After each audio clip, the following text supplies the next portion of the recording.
페트사로라고 하는 미 해군 장교가 있었는데, 이분이 보트를 타고 가다가 이 태평양에서 보트 타고 가다가 아주 거센 풍랑을 만나게 되었습니다. 난파가 되었습니다.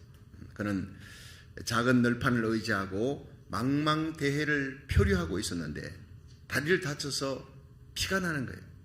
그 피냄새를 맡고 상어떼들이 몰려오는 겁니다. 너무너무 두려워서 그 상어떼들을 보고 두려워서 그냥 정신을 잃을 것만 같아요. 그때 이 페트사로의 머릿속에 어릴 때 유년주일학교 다닐 때 그 교회당의 벽에 예수님 사진이 걸려있는 걸 보았습니다. 그것이 문득 떠올랐습니다. 그 사진은 풍랑 위를 걸어오는 예수님의 사진이었어요. 그래서 아주 결사적으로 예수님의 이름을 부르면서 예수님 나를 구원해 달라고 살려달라고 간절히 기도했습니다. 그런데 놀라운 일이 벌어졌습니다. 그의 눈에 분명히 초상화에 걸려있던 예수님과 똑같은 모습으로 그 태평양 바다 위를 자기 쪽을 향해 두 팔을 벌리고 예수님이 걸어오고 있는 걸 보인 거예요. 그래서 필사적으로 그는 널판지를 팽개쳐버리고 예수님을 향해 막 그냥 헤엄을 치기 시작했어요. 더 놀라운 일은 그가 예수님을 향해 헤엄을 치는데 그 상어떼들이 길을 쫙 비켜주는, 예수님께로 가는 길을 열어주더라는 거예요. 근데 믿기 어려운 일은요, 수평선 저 너머에 미국 군함이 하나가 나타났어요. 그렇게 기다리던 군함이 배가 나타나지 않은, 널판을 붙들고 있을 때 나타나지 않았는데 예수님이 걸어오는 환상을 보고 막 결사적으로 그쪽으로 헤엄을 쳐서 갈 때 미국 군함이 나타났어요. 망대에서 거기서 수병이 망을 보고 있다가 뭔가 물이 튀는 걸 보았어요. 이상하다 해가지고는 망원경을 보니까 그게 사람 헤엄을 치는 거예요. 아, 이거 사람이 아마 군인일 가능성이 많다. 그래서 조난당한 병사가 저기 있구나 하고는 그냥 아주 전속력으로서 군함을 그쪽으로 몰아가지고 구원했다는 얘기예요. 그 외에 이 페트사로는 예수님께 헌신했습니다. 죽을 수밖에 없는 절망적인 상황, 기가 막힌 환란에서 자기가 기도할 때 응답해 주시는 그 하나님을 세계 곳곳마다 전도자가 되어서 살아계신 예수님을 간증했다는 거예요. 할렐루야. 여러분, 시편 50편 15절에 환난 날에 나를 부르라, 내가 너를 건지리니 네가 나를 영화롭게 하리라. 우리 인생에 위기 때가 있습니다. 평탄할 때가 있나 하면 위기의 때, 절박한 때, 죽게 되었을 때 하나님을 부르라는 거예요. 하나님 건져주신다는 거예요. 하나님의 영광을 위하여 내가 나를 영화롭게 하리라. 역대하 16장 9절에 여호와의 눈은 온 땅을 두루 감찰하사 전심으로 자기를 찾는 자, 전심으로 자기를 향하는 자에게 능력을 베풀어 주시느니라, 기적을 베풀어 주시느니라 믿으시길 바랍니다. 여러분, 우리가 어떤 절망적인 상황에서도 전심으로 하나님을 찾으면 주님이 손을 벌려줍니다. 구해주십니다. 그리고 우리로 하여금 우리 입에 하나님을 찬송할 수 있는 입을 두게 하시는 거예요. 예수님을 인생의 목자로 삼고 살아가는 우리의 인생에 힘들고 어려운 고난의 때가 있습니다. 하나님께서는 어떤 때에 우리의 입에 찬송을 두게 하시는지 오늘 이 본문 이사야 26장을 통해서 함께 은혜 받는 시간 되기를 주의 이름으로 축원합니다. 첫째로, 구원하시는 날에, 그날에 하나님을 찬송하게 됩니다. 자, 우리 이사야 26장 1절 2절을 한번 같이 읽어보겠습니다. 시작. 그날에 유다 땅에서 이 노래를 부르리라. 우리에게 견고한 성읍이 있으며 여호와께서 구원으로 성과 각을 삼으시리로다. 너희는 문들을 열고 신을 지키는 의로운 나라로 들어오게 할지어다. 아멘. 여러분, 그날에 유다 땅에 이 노래를 부르리라. 언제? 하나님이 우리를 구원하시는 날이에요. 하나님이 구원으로 성과 각을 삼으셨다. 하나님이 우리를 구원하시니 어떤 사람도 그 구원을 뺏을 수 없다는 겁니다. 여러분, 유다 나라가 바벨론의 침공을 받았어요. 유다 나라는 조그만한 나라예요. 바벨론은 어마어마한 나라예요. 지금 우크라이나를 러시아가 쳐들어왔습니다. 똑같습니다. 조그만한 유다를 바벨론이 쳐들어갔어요. 침략하고 죽이고, 그냥 예루살렘 성곽은 무너지고 성전은 불타고 다 뺏기고 약탈당하고 포로로 끌려가는 거예요. 자, 바벨론에 끌려가서 그들은 전쟁 포로가 되어서 제대로 먹지도 입지도 못하고 노예가 되어 살아갑니다. 자기들 힘으로는 거기에서 해방되어서 자기 고토로 돌아갈 엄두를 내지 못하는 거예요. 그냥 하나님 앞에 살려달라고 고국 땅으로 돌아가서 예루살렘 성전에 예배드릴 수 있게 해달라고 바벨론 강변에서 눈물 뿌리며 기도하고 있을 따름입니다. 그런데 하나님은 전혀 뜻밖의 사건을 일으킵니다. 바사라는 나라를 일으켜서 그 강대한 바벨론을 쳐서 부서뜨리고 이 바사의 왕 고레스를 들어서 그 바사의 왕 고레스의 마음에 이스라엘 백성들이 고토로 돌아가게 할 수 있는 마음을 주었어요.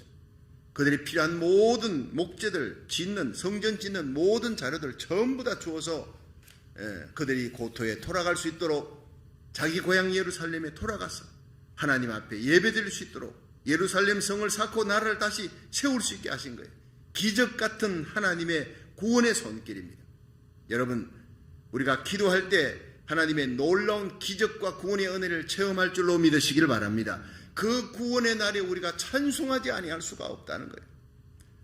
이 말은 영적으로 우리는 본래 본질상 진노의 모든 인간들은 죄를 짓고 본질상 진노의 자식이 되었어요. 마귀의 포로가 되었어요. 끌려가는 겁니다. 죄값인 사망입니다. 죽고 난 다음에 영원한 지옥의 형벌입니다. 이것이 저주받은 우리들의 모습입니다. 우리 힘으로는 그 마귀의 손에서 벗어날 수가 없어요. 구원 얻을 수가 없습니다. 절망의 상태입니다. 그때 하나님의 아들 예수님이 이 땅에 오셔서 우리를 위해 십자가에 달려 죽으신 거예요. 하나님의 긍휼의 시작입니다. 하나님이 그 아들 독생자를 이 땅에 보내 우리를 위하여 십자가에 달려 죽으시게 하시고 그 십자가에 흘린 피값으로 우리의 죄값을 담당케 하신 거예요. 3일 만에 부활하셔서 마귀 권세를 정복하시고 일생 죄이며 죽음의 종로라는 우리를 마귀의 손에서 뺏어내신 거예요. 해방시킨 겁니다. 정사와 권세를 벗어버려 밝히 드러내시고 십자가로 승리하게 하신 줄로 믿으시기 바랍니다. 그래서 에베소 2장 8절은 이 은혜를 이렇게 고백합니다. 너희가 그 은혜를 인하여 믿음으로 말미암아 구원을 얻었나니 이것이 너희에게서 난 것이 아니고 하나님의 선물이라. 행위에서 난 것이 아닌 이는 누구든지 자랑치 못하게 하려 합니다. 하나님의 은혜, 십자가의 은혜, 구속하신 은혜, 자랑하지 못하도록 전적인 하나님의 은혜를 베풀어서 공로 없는 우리들이 십자가의 은혜로 구원받아 하나님의 자녀가 되고 예수 그리스도의 신부가 되고 왕같은 제사장이 된 줄로 믿으시기 바랍니다. 이러한 구원의 은혜를 우리 예배 드릴 때마다 생각하고 십자가 보혈 찬양하고 하나님의 은혜에 감사하는 거룩한 예배 되기를 주의 이름으로 축원합니다. 로마서 3장 23절에 보면 모든 사람이 죄를 범하였으며 하나님의 영광에서 떠났더니 그리스도 예수 안에 있는 구속으로 말미암아 하나님의 은혜로 값없이 의롭다 하심을 얻은 자가 되었느니라. 값없는 은혜입니다. 예수님의 십자가 구속을 깨닫는 순간 값없는 은혜가 몰려오는 것입니다. 우리 교회가 선교 지원하는 자마의 김충근 장로님은 한국에서 단돈 200불을 가지고 30대 되기 전에 미국 유학을 왔어요. 20대에 미국에 유학을 와서 30대 초반에 정치학 박사학위를 받았어요. 페퍼다인에서 교수 생활하면서 교수가 된 지 4년 만에 최우수 교수상을 받은 아주 자랑스러운 한국인이었습니다. 그런데 그 명예도 잠시 37세의 나이가 되었을 때 몸에 이상이 나서 검진을 해보니까 간경화래요. 간암이래요. 사형 선고받은 거예요. 시한부 인생이라는 겁니다. 그는 주저앉아서 하나님께 울부짖었습니다. Why me? 왜 하필 납니까? 왜 하필 나야 합니까? 하나님 앞에 원망하고 하나님 앞에 눈물로 불평하며 왜 내가 이 젊은 나이에 이곳에 와서 아메리칸 드림을 이루려는 나에게 이 시한부 인생 선고를 받았습니까? 간경화 간염으로 죽게 된 그 상황에서 하나님을 원망해요. 그러다가 어차피 죽을 인생 하나님 원망하지 말고 한번 하나님 앞에 사정을 해보자. 간절히 한 매달려 보자. 전심전력으로 하나님 살려달라고 고쳐달라고 살려달라고 매달렸습니다. 그런데 하루는 기도하는 중에 하나님께서 이런 음성이 마음속에 들리는 거예요. 육체적으로 네 육체 속에 있는 네 마음, 네 이 육체 속에 흐르는 피에 독소로 너가 죽어가는 것이지만 진정 네가 죽는 것은 네 영혼의 속에 있는 이 독소인 죄 때문에 죽는다는 것을 왜 네가 알지 못하느냐. 네 죄 문제를 해결해야 된다. 자, 그러자 자기 눈앞에 자기가 어릴 때부터 태어나서 지었던 모든 죄가 쫙 그냥 파노라마처럼 펼쳐지는 거예요. 하나님 앞에 엎드렸어요. 그리고 자신이 지은 죄목을 전부 다 하나하나 기록해 가기 시작하는데 52페이지 52페이지 5장도 아니고 52페이지가 기록해 나가는데 자기 지금 37년 동안 살아가며 지은 죄가 52페이지에 넘게 쫙 그냥 자세히 적어서 하나님 앞에 펴놓고 눈물 흘리며 하나님을 떠난 죄, 내 마음대로 살았던 죄, 불신앙 불순종의 죄 처절하게 회개했어요. 그 눈물의 회개가 끝난 후에 김충건 장로님은 죄 용서함을 받았습니다. 모든 질병이 치유받기 시작했어요. 마귀의 사슬에서 깨끗하게 해방되어서 간염이 깨끗하게 고쳤어요. 간경화가 완전히 나섰던 것입니다. 할렐루야. 하나님의 구원의 역사가 일어났어요.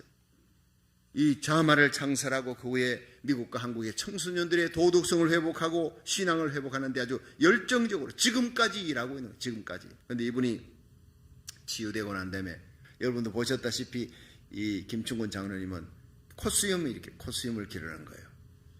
콧수염을 기르는 이유를 저희 교회 부흥에 와서 설명했습니다.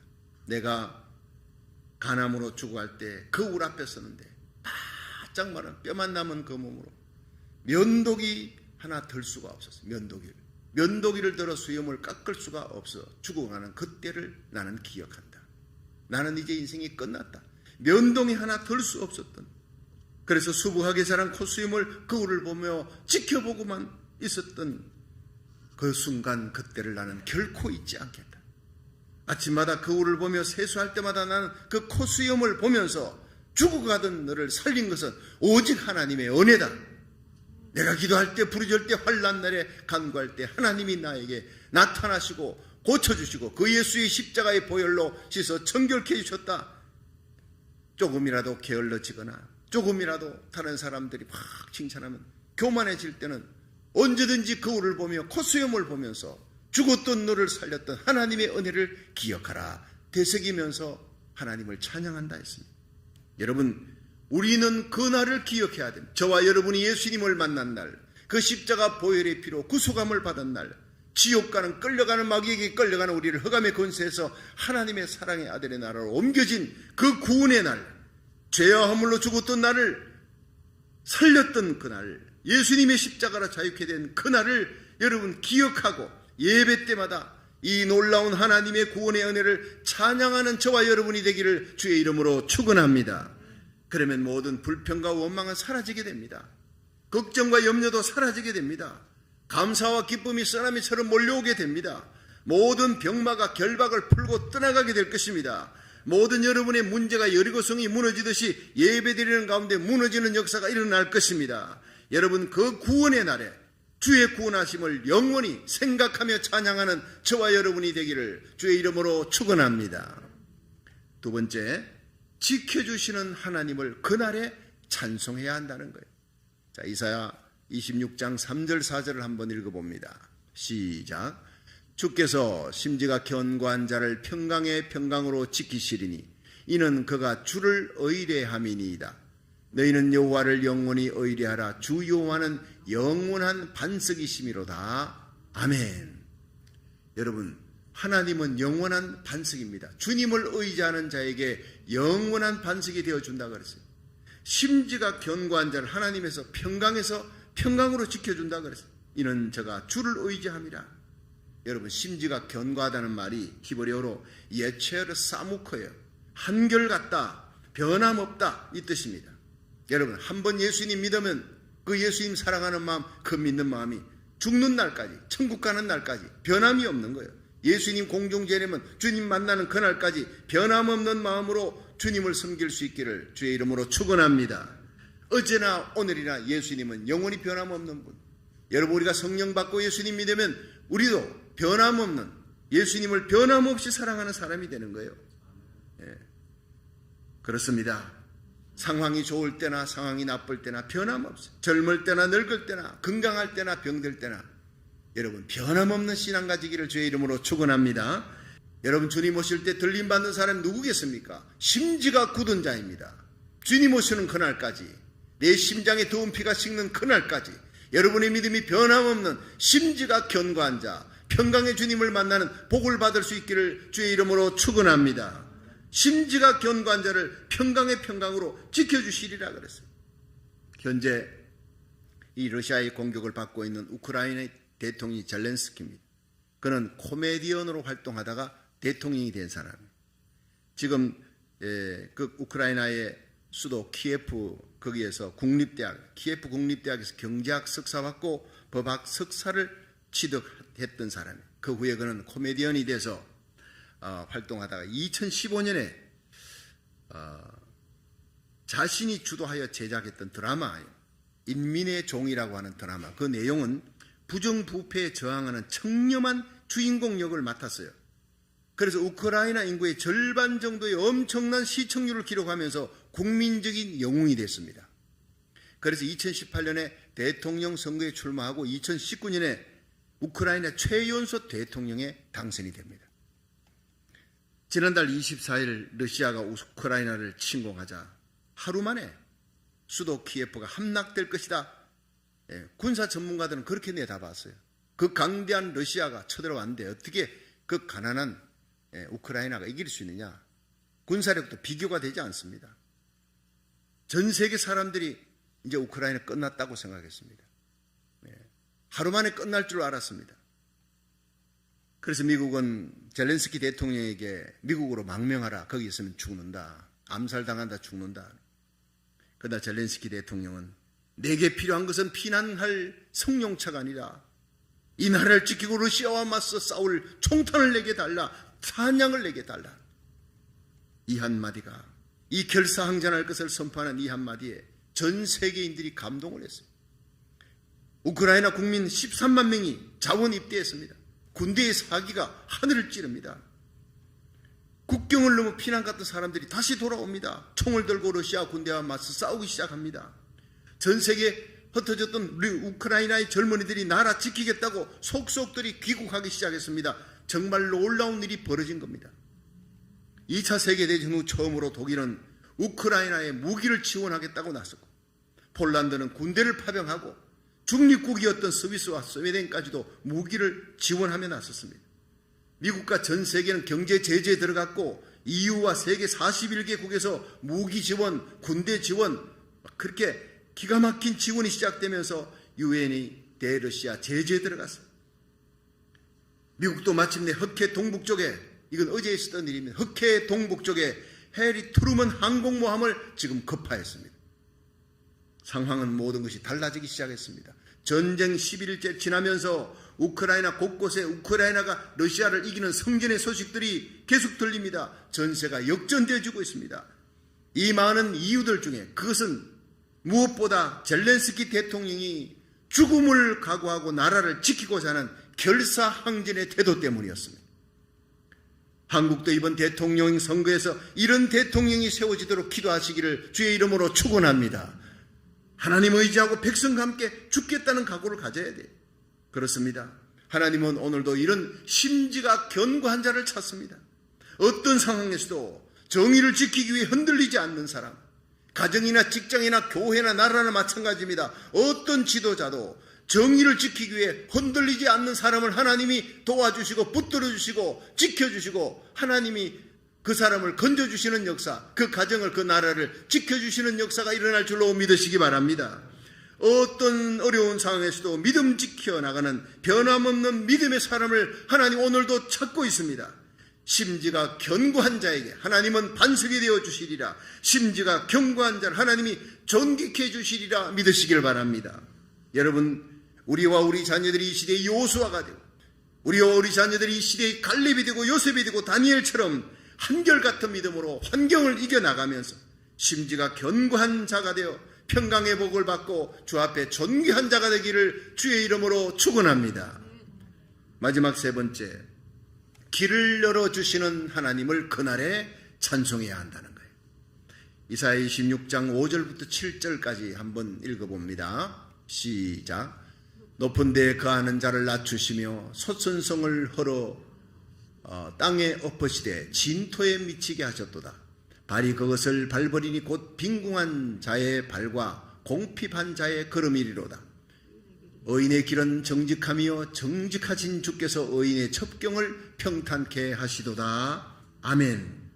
자, 여러분, 여기에서 하나님은 자신의 힘만 믿고 이스라엘 유대를 쳐들어오는 이 바벨론, 그 교만한 바벨론을 온 세계 가운데 낮추겠다니, 높은 데 거하는 자를 낮추시며 거대한 나라를, 짓밟은 나라, 약탈하는 나라 바벨론을 낮추시리라. 예.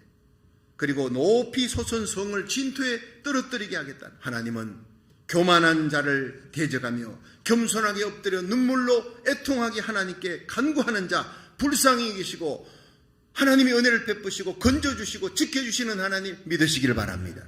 그 말씀이에요. 며칠 전에 우크라이나에서 보내온 그리스도인의 사진 한 장이 저를 울렸습니다. 제 가슴을 울렸습니다. 눈 덮인 들판에서, 우크라이나의 눈 덮인 들판에서 애절하게 기도하는 우크라이나의 그리스도인들의 모습이었습니다. 그래서 제가 여러분에게 교회 공지방에 그 사진을 올렸습니다. 그리고 기도문이 거기에 나왔습니다. 그 사진 아래 이런 기도문입니다. 주여, 러시아의 무력 침공으로 인해 풍전등화와 같은 위기에 놓인 우크라이나를 건져주시옵소서. 주여, 대국인 러시아가 작은 나라, 힘없는 나라 우크라이나를 최첨단 무기로 나라와 국민의 생활터전을 초토화시키고 있습니다. 주여, 전쟁으로 이 나라를 정복하여 속국으로 만들어 지배하고자 하는 악한 야심에서 벗어나게 하시고 전쟁으로 인해 더 이상 인명과 살상과 파괴 없이 곧바로 전쟁을 멈추게 하시고 진정한 평화가 깃드는 날이 하루속히 올 수 있도록 도와주시옵소서. 주여, 주께서 우크라이나 교인들 그들의 애절한 눈물의 기도를 보시고 더 이상 파괴되지 않도록 악의 무리에게서 이 나라를 지켜주옵소서. 예수 그리스도 이름으로 기도하옵나이다. 아멘. 그렇게 기록되어 있어요. 그거를 읽으면서 두 번, 세 번 읽으면서 그렇게 눈물이 나더라고요. 우리 한국의 6.25 전쟁이 생각났어요. 수십만의 피난자, 그 눈밭에서 피난하던 우리 민족이 생각이 났어요. 하나님 앞에 기도하던 그 기도로 말미암아 하나님께서 살려주었던 세계 경제 대국이 되게 해줬던 우리 민족이 생각이 났어요. 그렇습니다. 하나님은 전쟁의 포화 속에서 나라 살리기 위해 눈밭에 엎드려 눈물로 기도하는 우크라이나 성도들의 애절한 기도, 애통하는 기도를 들으시고 전 세계 그리스도인들이 우크라이나를 향해 눈물로 겸비하면서 부르짖는 기도, 우리도 나라 살리기를 첫 번째 우크라이나를 위해 금요 심야 기도에 우크라이나를 위해 기도하기 위해 모였습니다. 그리고 헌금했습니다. 5,000불에 가까운 헌금을 보냈습니다. 즉시 보내어 그들을 도울 수 있도록 교만한 바벨론을 낮추시듯 높이 솟은 성을 진토에 엎드리게 하셨습니다. 얼마나 기가 막힌 얘기입니까? 교만한 러시아를 하나님 낮추시고 우크라이나를 짓밟는 이 러시아 탱크가요, 키예프를 향해서 오는 64km의 그 수천 러시아 탱크가 지금 멈췄다는 거예요. 뭐 때문에 멈춘지 아십니까? 가스가 떨어졌어요. 기름이 떨어져서. 이런 일이 세상에 어디 있습니까? 그보다 더 무서운 것은요, 진흙의 늪밭에 그들이 빠져버린 거예요. 여러분, 이것은 나폴레옹과 히틀러도 두려웠던 라스푸티차라고 하는 진흙의 늪지대입니다. 갑작스럽게 생긴 겁니다. 러시아, 우크라이나 그쪽에는요, 눈이 오고 난 다음에 눈이 녹으면 그 땅이 진흙의 늪지대가 되어버리는 거예요. 그것은 3월 말에 일어나는 거예요. 3월 말에. 이것이 원래 기상이변으로 3월 초에 지금 일어났다는 겁니다. 3월 말에 일어날 것이 아니라 3월 초에 우리의 기도 때문에 하나님이 역사하신 거예요. 진흙의 늪지대에 장갑차가 빠져버렸어요. 갈 수가 없어요. 예, 체인이 헛바퀴도 옵니다. 탱크 체인이 헛바퀴 돌면서 갈 수가 없으니까 거기에서 그냥 병사들이 거기 있다가는 죽겠다 싶으니까 장갑차를 버리고 탱크를 버리고 다 도망가기 시작하는 겁니다. 하나님의 기적의 역사가 일어나는 겁니다. 여러분, 성경 말씀대로 하나님께서 그 진흙의 늪지대로 빠뜨려 높이 솟은 성을 진토에 미치게 한다는 건 처박아 버린다는 겁니다. 높이 솟은 성을 깨뜨려서 여러분 탱크 안에 있으니 안전하리라. 수천 대의 탱크를 몰고 옵니다. 그 탱크가 진흙밭에 처박혔다는 겁니다. 얼마나 성경은 기가 막힌 말씀을 하고 있습니까? 우크라이나 그리스도인들이 기도할 때, 눈물로 하나님 앞에 부르짖을 때 우리 하나님 살아계신 것을 보여주었습니다. 여러분, 우리 민족이 6.25 전쟁이 일어나 수십만의 고아와 과부들이 길거리를 헤매는 그 추운 겨울, 이제는 끝났다 싶을 때 부산 초량교회에서 대통령과 모든 국무위원들, 예수 믿는 성도들, 그리고 목사님들이 모여서 부산 초량교회에서 하나님이 민족 살려달라고 눈물로 부르죠. 일주일을 금식하며 애통하며 결사항전 결사기도 들어갔을 때 하나님께서는 메가더 사령관을 통해서 500분의 1의 성률이에요. 500분의 499가 실패 확률입니다. 놀만대 상륙작전보다 100배나 더 힘들고 위험한 인천 상륙작전입니다. 그랬지만 부산 초량교에서 일주일을 금식하고 기도하는 주의 종들이 있다는 소리를 듣고 메가더 사령관은 하나님의 기적을 믿으면서 공격 명령을 내렸고 인천 상륙작전이 기적적으로 성공했습니다. 그리고 한반도가, 여러분, 대한민국의 절반의 땅이 우리가 내 고국이라고 부르는 우리 조국 대한민국을 하나님이 지켜주었습니다. 세계 경제 12국가로 높여주었습니다. 이런 놀라운 일이 우크라이나에도 일어날 수 있기를 주의 이름으로 축원합니다. 우리가 기도하면 기적이 일어날 수가 있다는 거예요. 이 7절에 보면요, 정직하신 주께서 의인의 첩경을 평탄케 하시도다, 이렇게 했어요. 이 첩경이 뭡니까? 지름길이라는 거예요. 첩경을 평탄케 한다는 게 뭡니까? 의롭고 정직한 길을 걸어가는 성도들을 하나님이 지켜준다. 어떤 장애물이 그 앞에 놓여 있어도 장애물을 치워준다는 거예요. 탱크가 다 치워준다는 거예요. 하나님께서 그들을 치워놓은 모든 무기들을 치워버린다는 거예요. 장애물을 치워주시고 하나님이 길을 열어주신다. 살 길을 열어주신다. 평탄케 한다는 말입니다. 여러분, 비록 성도가 사망의 엄침한 골짜기를 다닐지라도 주님이 함께 하시면 두려움이 없게 하시고 그 고난의 엄침한 사망의 골짜기가 축복의 지름길이 되도록 길을 열어주시는 하나님을 믿으시길 바랍니다. 여러분, 이스라엘의 하나님은 우리의 하나님입니다. 오늘도 우리 성도들이 위기 절박한 상황에서 기도할 때 홍해를 가르시듯이 새 길을 열어주시는 하나님을 믿으시길 바랍니다. 한평생 여러분의 삶이 위기 속에 처할 때 기도하십시오. 구원의 하나님을 만날 것입니다. 지켜주시는 하나님, 길 열어주시는 하나님을 날마다 믿고 의지하면서 우리가 기도해서 응답받는 그날, 구원받는 그날 하나님 앞에 간증하고 찬양하며 하나님께 영광 돌리는 성리로운 성도 되기를 주의 이름으로 축원합니다.